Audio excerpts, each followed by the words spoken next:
प्रभु श्री राम ने अपनी अंगूठी देकर हनुमान जी को लंका भेजा था और कहा था कि श्री सीता से कहना कि तुम्हारे राम तुम्हें जल्द ही लेने आएंगे। हनुमान जी को जब लंका जाना था तब जामवंत जी ने उन्हें उनकी शक्तियों से परिचित कराया और वे फिर वायु मार्ग से लंका के लिए निकले। लंका के मार्ग और लंका में उन्होंने कई पराक्रम भरे कार्य किए। नंबर 1, समुद्र लंघना और सुरसा से सामना। हनुमान जी जानते थे कि समुद्र को पार करते वक्त बाधाएं आएगी। सबसे पहले समुद्र पार करते समय रास्ते में उनका सामना सुरसा नाम की नाग माता से हुआ, जिसने राक्षसी का रूप धारण कर रखा था। सुरसा ने हनुमान जी को रोका और उन्हें खा जाने को कहा। समझाने पर जब वह नहीं मानी तब हनुमान ने कहा कि अच्छा ठीक है, मुझे खा लो। जैसे ही सुरसा उन्हें निगलने के लिए मुंह फैलाने लगी, हनुमान जी भी अपने शरीर को बढ़ाने लगे। जैसे जैसे सुरसा अपना मुंह बढ़ाती जाती वैसे वैसे हनुमान जी भी शरीर बढ़ाते जाते। बाद में हनुमान ने अचानक ही अपना शरीर बहुत छोटा कर लिया और सुरसा के मुंह में प्रवेश करके तुरंत ही बाहर निकल आए। हनुमान जी की बुद्धिमानी से सुरसा ने प्रसन्न होकर उनको आशीर्वाद दिया तथा उनकी सफलता की कामना की। नंबर 2, राक्षसी माया का वध। समुद्र में एक राक्षसी रहती थी। वह माया करके आकाश में उड़ते हुए पक्षियों को पकड़ लेती थी। आकाश में जो जीव जंतु उड़ा करते थे वह जल में उनकी परछाई देखकर अपनी माया से उनको निगल जाती थी। हनुमान जी ने उसका छल जानकर उसका वध कर दिया। नंबर 3, विभीषण से मुलाकात। जब हनुमान जी सीता माता को ढूंढते ढूंढते विभीषण के महल में चले जाते हैं, विभीषण के महल पर वे राम चिन्ह का अंकित देखकर प्रसन्न हो जाते हैं। वहां उनकी मुलाकात विभीषण से होती। विभीषण उनसे उनका परिचय पूछते हैं और वह खुद को रघुनाथ का भक्त बताते हैं। हनुमान और विभीषण का लंबा संवाद होता है और हनुमान जी जान जाते हैं कि यह काम का व्यक्ति है। वे विभीषण को श्री राम से मिलाने का वचन दे देते। नंबर 4, सीता माता का शोक निवारण। लंका में घुसते ही उनका सामना लंकनी और अन्य राक्षसों से हुआ, जिनका वध करके वे आगे बढ़े। वे सीता माता की खोज करते हुए रावण के महल में भी घुस गए, जहां रावण सो रहा था। आगे वे खोज करते हुए अशोक वाटिका पहुंच गए। हनुमान जी के अशोक वाटिका में सीता माता से मुलाकात की और उन्हें राम की अंगूठी देकर उनके शोक का निवारण किया। नंबर 5, अशोक वाटिका को उजाड़ना। सीता माता से आज्ञा पाकर हनुमान जी बाग में घुस गए और फल खाने लगे। उन्होंने अशोक वाटिका के बहुत से फल खाए और वृक्षों को तोड़ने लगे।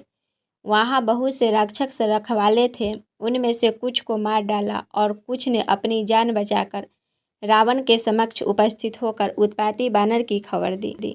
नंबर 6, अक्षय कुमार का वध। फिर रावण ने अपने पुत्र अक्षय कुमार को भेजा।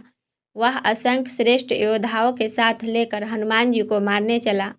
उसे आते देखकर हनुमान जी ने एक वृक्ष हाथ में लेकर ललकारा और उन्होंने अक्षय कुमार सहित सभी को मार कर बड़े जोर से गर्जना की। नंबर 7, मेघनाद से युद्ध। पुत्र अक्षय का वध हो गया। यह सुनकर रावण क्रोधित हो उठा और उसने अपने बलवान पुत्र मेघनाद को भेजा। उससे कहा कि उस दुष्ट को मारना नहीं, उसे बांध लाना। उस बंदर को देखा जाए कि कहाँ का है। हनुमान जी ने देखा कि अब की बार भयानक योद्धा आया है। मेघनाद तुरंत ही समझ गया कि यह कोई मामूली बानर नहीं है, तो उसने ब्रह्मास्त्र का प्रयोग किया। तब हनुमान जी ने मन में विचार आया कि यदि ब्रह्मास्त्र को नहीं मानता हूँ तो उनकी अपार महिमा मिट जाएगी। तब ब्रह्मास्त्र से मूर्छित होकर हनुमान जी वृक्ष के नीचे गिर पड़े। जब मेघनाद देखा कि हनुमान जी मूर्छित हो गए हैं, तब वह उनको नागपाश से बांध कर ले गया। बंधक हनुमान जी ने जाकर रावण की सभा देखी और फिर उन्होंने खुद की अपनी पूंछ से अपने लिए एक आसन बना लिया और उस पर बैठ गए। रावण क्रोधित होकर कहता है, तूने किस अपराध से राक्षसों को मारा? क्या तूने मेरी शक्ति और महिमा के बारे में पता नहीं है? तब हनुमान जी राम की महिमा का वर्णन करते हैं और उसे अपनी गलती मानकर राम की शरण में जाने की शिक्षा देते हैं। नंबर 8, लंका दहन। राम की महिमा सुनकर रावण क्रोधित होकर कहता है, जिस पूंछ के बल पर यह बैठा है उसकी इस पूंछ में आग लगा दी जाए। जब बिना पूछ के यह बंदर अपने प्रभु के पास जाएगा तो प्रभु भी यहाँ आने की हिम्मत नहीं करेगा। पूंछ को जलते देखकर हनुमान जी तुरंत ही बहुत छोटे रूप में हो गए। बंधन से निकलकर वे सोने की अटारियों पर जा चढ़े। फिर उन्होंने अपना विशालकाय रूप धारण किया और अट्टहास करते हुए रावण के महल को जलाने लगे। उनको देखकर लंकावासी भयभीत हो गए।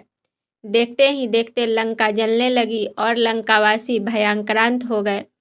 हनुमान जी ने एक ही क्षण में सारा नगर जला डाला। एक विभीषण का घर नहीं जलाया। सारी लंका जलाने के बाद वे समुद्र में कूद पड़े और पुनः लौट आए।